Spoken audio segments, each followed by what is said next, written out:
नमस्कार भाई दोस्तों, आज आपको इतनी बड़ी खुशखबरी देते हैं। जिस लड़ाई को लड़ते हुए सिखों को 41 साल हो गए, 41 साल से जो लड़ाई चल रही है, उस लड़ाई का शायद अंत नजदीक आ रहा है। उसकी जीत होने जा रही है, सिखों की जीत होने जा रही है। ऐसे ऐसे चौंकाने वाले खुलासे हुए हैं, क्या ब्रिटेन, क्या कनाडा, क्या अमेरिका, ऐसे ऐसे चौंकाने वाले खुलासे हो रहे हैं। सबसे पहले तो एक चौंकाने वाला खुलासा कनाडा के अंदर हुआ, सबसे पहले चौंकाने वाला खुलासा। उसके बाद आपको वीडियो तक दिखाएंगे, वो भी देखना आप। एक भारतीय अंतर्राष्ट्रीय छात्र ने स्वीकार किया है कि उसे सिखों के खिलाफ विरोध प्रदर्शन करने के लिए पैसे दिए गए थे। पैसे, ये ट्वीट है उसका, इंग्लिश में ही ट्वीट है। पढ़े लिखे लोग इंग्लिश में ट्वीट करते हैं, लेकिन हम तो भाई इतने ज़्यादा पढ़े लिखे नहीं, इसलिए हम हिंदी में बता सकते हैं। उसका ट्वीट था, मैं कनाडा में रहता हूं और मुझे मेरे रूममेट्स को दिवाली के दौरान सिखों के खिलाफ विरोध प्रदर्शन करने के लिए काफ़ी डॉलर दिए गए थे। हमको भारत के झंडे भी मुहैया कराए गए। हम में से हर एक को एक रात के लिए $6,000 नकद मिले थे। एक रात प्रदर्शन करने के $6,000 नकद मिले थे। हमें पैसे की जरूरत थी और हम में से 3 लोग, जिनमें मैं भी शामिल था, सिखों के खिलाफ विरोध प्रदर्शन करने गए। हमें पहले $500 और अगले दिन $2,500 दिए गए। हमें सवारी की व्यवस्था की गई। यह हमारे लिए आसान पैसा है और हमने इसे स्वीकार कर लिया और खालिस्तानियों के खिलाफ नारे लगाने में वास्तव में मजा आया। लेकिन हमने यह सिर्फ पैसे के लिए किया और हमारा वास्तव में यह विरोध करने का कोई इरादा नहीं था। मैं कुछ सिख लोगों के साथ काम करता हूं जो हमारी बहुत मदद करते हैं। यह सिर्फ एक रात का काम था। अगर हमें फिर से मौका मिला तो इसे हम फिर से करेंगे। लेकिन मैं सिख लोगों से नफरत नहीं करता हूं। क्या मतलब निकालोगे इस कमेंट का? भाई, मैं सिखों से नफरत भी नहीं करता हूं, लेकिन उनके खिलाफ विरोध प्रदर्शन करने के पैसे दिए जाते हैं, इसलिए हमने विरोध प्रदर्शन किया। विरोध प्रदर्शन करने पैसे दिए गए। जो पीछे होया था, कनाडा के अंदर होया था ना, जो ये देखो जी, हिंदुओं का, सिखों का। अब बताओ ये कौन से हिंदू थे?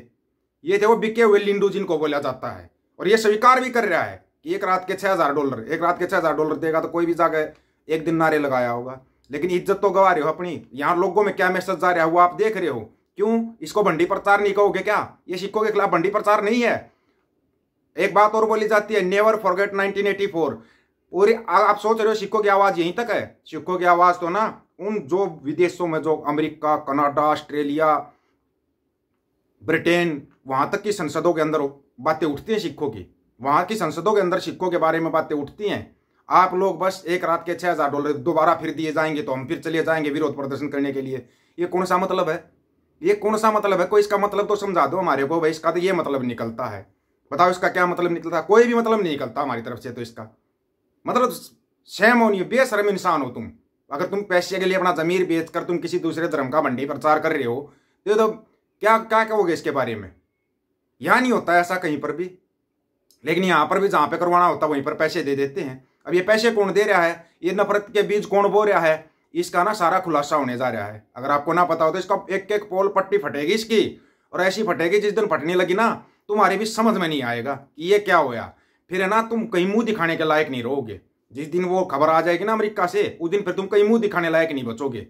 चंद पैसों के लिए तुम जाके किसी के खिलाफ भंडी प्रचार करना शुरू कर दे तो ये है, हम बस तुम ही हो जो पूरे देश का झंडा उठाते। फिर क्या लेने गए हो विदेश में? जब तुम विदेश में अपना जमीर बेच कर तुम्हारे को करना है तो ये काम तो यहाँ पर भी होता है। नारे लगवाने के लिए पैसे दिए जाते, पैसे लेकर नारे लगा दो। यहाँ पर भी लगा दो नारे, बेशरम इंसान। और सबसे बड़ी बात, ब्रिटेन की संसद के अंदर क्या हुआ? ऐसे होते हैं सिंह, जब अपने बात कहीं पर रखते हैं ना तो तरीके से और ठोस सबूतों के आधार पर रखते हैं। पहले है ना आप ये वीडियो देखो। So in its pursuit for the truth and transparency, the British Sikh community duly launched a campaign for an independent inquiry to establish the extent of that involvement. In 1984, the global Sikh community suffered catastrophic collective trauma when the then Indian government ordered the storming of the Golden Temple complex in Amritsar, which led to devastating destruction and bloodshed, with thousands of innocent people losing their lives. 30 years later, to our shock, new documents exposed that the Thatcher government had helped their Indian counterparts by providing advice prior to that military operation. So in its pursuit for the truth and transparency, the British Sikh community duly launched a campaign for an independent inquiry to establish the extent of that involvement. Leader of the House, while previous Conservative governments have tried to brush the issue under the carpet, Sikhs expected the new Labour government to establish that promised independent inquiry. So, Leader of the House, when will that independent inquiry be initiated? Leader of the House.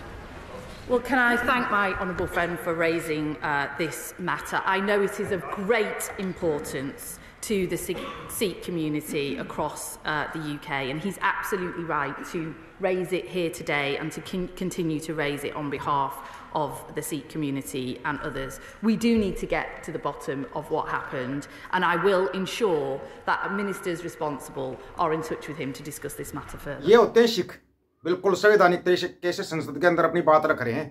जो 84 के अंदर हुआ है या जो 84 के बाद भी हुआ है या उससे पहले भी हुआ है, अपनी सभी बातों को ना मतलब संवैधानिक तरीके से रख रहे हैं, संसद के अंदर रख रहे हैं। और तुम कभी मंदिर के बाहर झंडा लेके खड़े हो जाते हो, कभी मस्जिद के बाहर झंडा लेके खड़े हो जाते हो, कहीं गुरुद्वारा साहब के बाहर झंडा लेके खड़े हो जाते हो। शर्म आती है ऐसे लोगों को? थोड़ी बहुत शर्म आनी चाहिए ऐसे लोगों को।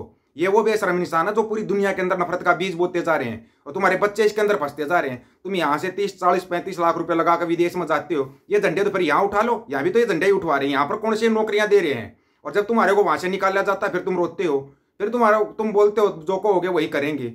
तो ऐसे तो इनको चाहिए, ऐसे गुलाम। तो तुम मानसिक तौर पे गुलाम लोग हो जो ऐसा काम करते हो, मानसिक गुलाम इनको चाहिए। हाँ भाई, जा वहां पे जाकर भंडी प्रचार शुरू कर दे, ये कर दे। पूरी भांड मंडिया भी की हुई थी, अब लोगों ने भांड मंडिया और उसके दलालों को देखना छोड़ दिया। तो अभी इन लोगों ने क्या किया? सोशल मीडिया पे यूट्यूब वालों को खरीदना शुरू कर दिया, यूट्यूबरों को खरीदना शुरू कर दिया। वो क्यों कर दिया पता है? क्यों? क्योंकि सुनने में आया है 19 जनवरी से एक तो ये टिकटॉक नाम का जंतु बंद हो रहा है अमेरिका के अंदर। टिकटॉक और मेटा को बंद किया जा रहा है अमेरिका के अंदर। फिर तुमको नया दूसरा तरीका ढूंढोगे, क्योंकि एक दूसरे से जुड़ना भी तो जरूर। चिंटू वहां अमेरिका के अंदर टिकटॉक के ऊपर ज्यादा जुड़े हुए हैं, टिकटॉक पर गंदगी फैलाते हैं, ये दुनिया भर की गंदगी सिखों के खिलाफ। अब वो टिकटॉक बंद हो जाएगा 19 जनवरी से। ये वहां पे ना ट्रंप का शासन है, लाइन पे लगाएगा सबको। पहले ही बता रहे हैं, लाइन पे लगाएगा। कहीं आप सोच रहे ऐसे ही छोड़ देगा? वो नहीं छोड़ेगा। वो उसने देख लिया कहां कहां से नफरत फैलाई जाती है, टिकटॉक से या फेसबुक से या किससे। यूट्यूब पर तुम ज्यादा फैला नहीं पाओगे, क्योंकि यूट्यूब के अंदर कंटेंट को तभी अगर झूठ बोलोगे या कुछ करोगे, उस कंटेंट को यूट्यूब के ऊपर वहीं पे पकड़ लिया जाता है और फिर उस चैनल को उड़ा दिया जाता है। मेरा खुद का जो दूसरा यूट्यूब चैनल था, वो टीम दीपक फौजी वाला, उसको पता नहीं अभी 90 दिन के लिए वो किया है। कोई 1-1.5 साल पहले की किसी वीडियो की रिपोर्ट अचानक से कर दी, अचानक से 3 स्ट्राइक दिखाकर उसको हटवा दिया। होगी थी कोई क्रिकेट वाले का किसी का वीडियो दिखाएगा तो ICIC ने रिपोर्ट करवा दिया उसका काम। चलो वो आ जाएगा, वापस आएगा। ये चैनल तो है हमारे पास है, इस पर हम ऐसी कोई चीज़ दिखाएंगे नहीं। लेकिन फिर भी यही कहना चाहूँगा, जो विदेश के अंदर भी जितने भी स्टूडेंट हैं, चाहे वो हरियाणा के हैं, पंजाब के, यूपी के, राजस्थान के, इन नफरती चिंटुओं से बच जाओ। तुम एक दिन के 6,000 रुपये लेकर झंडे उठाकर नारे लगाए आओगे, लेकिन जब केस होता है ना, फिर तुम्हारे कोई बचाने नहीं आएंगे। फिर वो 6,000 से तुम्हारा गुजारा नहीं होगा ना। घर से जितने भर कर गए थे वो पूरे पैसे होते, फिर वो तुम्हारे वहाँ से निकाला जाता है। यहाँ से भी नौकरी छोड़ कर गए, अब वहाँ से भी नौकरियों से निकाला जा रहा है। रास्ता तुम्हारे पास कुछ नहीं बचा, रास्ता सिर्फ एक ही, अगर तुम विदेश में गए हो तो अपनी नौकरी करो। नौकरी से मतलब जो NRI सिख है ना, जो अपनी लड़ाई लड़ रहे हैं, वो संवैधानिक तरीके से अपनी लड़ाई लड़ते हैं। अगर कहीं पर प्रदर्शन करते हैं ना, तो परमिशन लेकर प्रदर्शन करते हैं। ये याद रखना आप इस चीज़ को। आप लोगों की क्या राय है भाई इसके बारे में? आप लोग अपनी राय जरूर रखना, क्योंकि आपका राय का इंतजार रहेगा। आपकी राय बहुत महत्वपूर्ण है। सभी साथियों को राम राम, नमस्कार, आदाब, सत श्री अकाल। वीडियो को ज्यादा से ज्यादा शेयर, चैनल को सब्सक्राइब और बेल आइकन को जरूर दबाना दोस्तों। ऑफिशियल दीपक फौजी यूट्यूब चैनल, बात हक और सच की करेंगे, हक सच की बात हम करेंगे। वीडियो को शेयर करने की जिम्मेवारी आप लोगों की। गज के आखो, वाहेगुरु जी का खालसा, वाहेगुरु जी की फतेह।